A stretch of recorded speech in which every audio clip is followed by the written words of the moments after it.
Bonjour Alphonse et bienvenue dans cette session où nous allons voir la configuration ou voir comment appliquer la MFA Intra via un accès conditionnel pour Azure Virtual Desktop.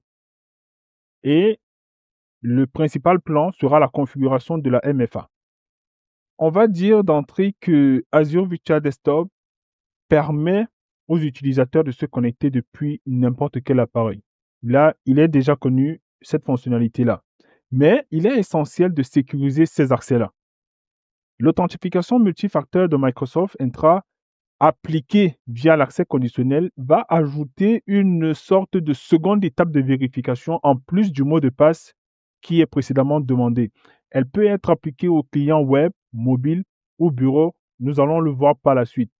Lors de la connexion utilisateur, celui-ci doit s'authentifier auprès du service Azure Virtual Desktop, puis auprès de l'hôte de session. Si la MFA est activée, elle intervient lors de la connexion au service AVD. L'authentification auprès de l'hôte de session reste nécessaire, mais devient en quelque sorte invisible pour l'utilisateur lorsque l'authentification unique est activée. Pour configurer le MFA via l'accès conditionnel, nous allons nous rendre sur le portail de l'administration, sur le centre d'administration de Microsoft 365. Parce que récemment, cette configuration était possible sur le portail Azure, mais depuis 6 ou 7 mois, cette configuration a été partiellement retirée et migrée vers le centre d'administration de Microsoft Intra. Il est toujours possible d'effectuer la configuration de la stratégie ou de l'accès conditionnel sur le portail Microsoft, sur le portail Azure, mais cette configuration-là vous exige ici une licence Microsoft Intra Premium. Donc, nous allons nous rendre sur le centre d'administration de Intra.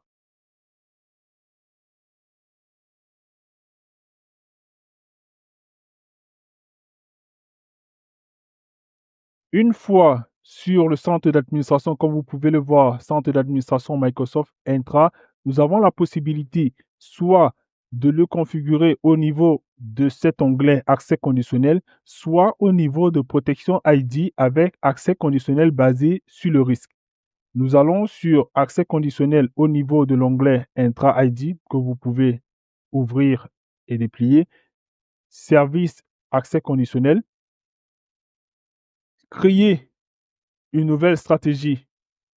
La nouvelle stratégie, une stratégie d'accès a plusieurs paramètres. Premièrement, nous avons le nom que nous allons donner. Nous allons l'appeler Alform Policy. Une fois le nom de la stratégie donné, nous allons affecter les utilisateurs. Quel utilisateur se verra imposer ou bien exiger l'authentification multifacteur? Nous avons deux possibilités, soit inclure des utilisateurs, soit exclure des utilisateurs pour l'authentification multifacteur. Dans notre cas, nous allons inclure des utilisateurs.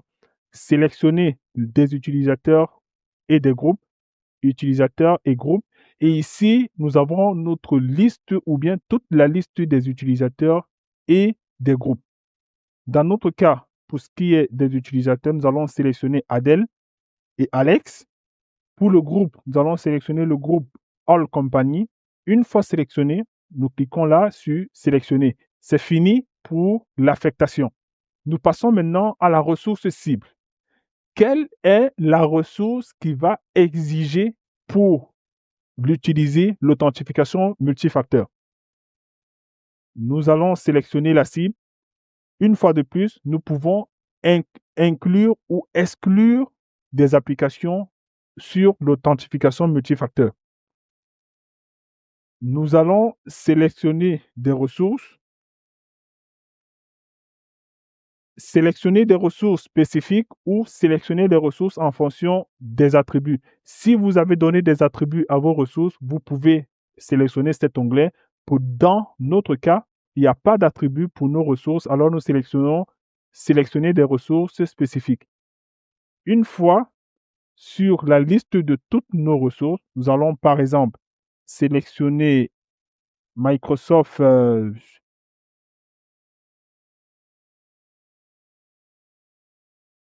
Office 365 Exchange Online, une question de dire pour qu'un utilisateur ait accès à Exchange Online, il devra recourir à une authentification multifacteur. On peut sélectionner aussi SharePoint Online, on peut sélectionner aussi Azure Virtual Desktop qui est notre cas. On peut sélectionner toute autre application auquel on souhaiterait exiger l'authentification multifacteur. Une fois sélectionné, nous allons sélectionner la condition. La condition ici revient à dire par quel moyen l'authentification multifacteur sera exigée. Nous allons sur Application client, configurer, désélectionner ces deux éléments. Ici, navigateur et application mobile client sont sélectionnés. En d'autres termes, si le service Azure Virtual Desktop ou encore Exchange Online pour ce que nous avons sélectionné ou encore SharePoint, si ce service est utilisé via un navigateur, l'authentification multifacteur sera exigée. Si ce service est utilisé via une application mobile ou un client de bureau, l'authentification multifacteur sera exigée. Terminé pour la condition, nous allons maintenant octroyer cela à une exigence. Accorder l'accès à Azure Virtual Desktop ou bien à Exchange Online ou bien à SharePoint Online. Pour accorder l'accès, nous allons exiger l'authentification multifacteur. Il y a plusieurs autres contrôles qui peuvent être appliqués, soit exiger la force de l'authentification, exiger que l'application soit masquée comme, soit marquée comme conforme, exiger un appareil joint à Microsoft Entra hybride ou toute autre condition d'octroi. Dans notre cas, nous sommes avec l'exigence d'une authentification multifacteur. Une fois sélectionné, nous cliquons là sur sélectionner. En résumé, le nom de la police ou le nom de la stratégie, les utilisateurs ou groupes d'utilisateurs à qui sera exigée l'authentification multifacteur, la ressource de l'exigence, la condition pour exiger et enfin l'octroi de cette exigence-là. Une fois ces différents paramètres ou éléments configurés, nous venons ici sur cet onglet-là, activer la stratégie, soit la désactiver. Dans notre cas, nous allons l'activer et il ne nous reste qu'à créer la nouvelle stratégie Alform Policy. Une fois la stratégie créée pour nos utilisateurs Alex ou bien Adèle ou le groupe All Company, lorsque ces utilisateurs ou membres de groupe essayeront de se connecter à Azure Virtual Desktop ou bien à Exchange Online ou SharePoint Online, il leur sera exigé l'authentification multifacteur. Si nous retournons sur accès conditionnel, stratégie, nous allons voir ici qu'une stratégie a été créée, stratégie créée par l'utilisateur, aucune stratégie créée par Microsoft. Notre stratégie Alform Policy, où nous pouvons passer en revue les différents paramètres que nous avons configurés.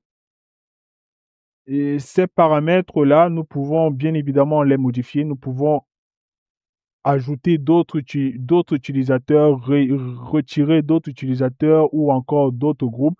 Nous pouvons ajouter d'autres conditions, d'autres ressources.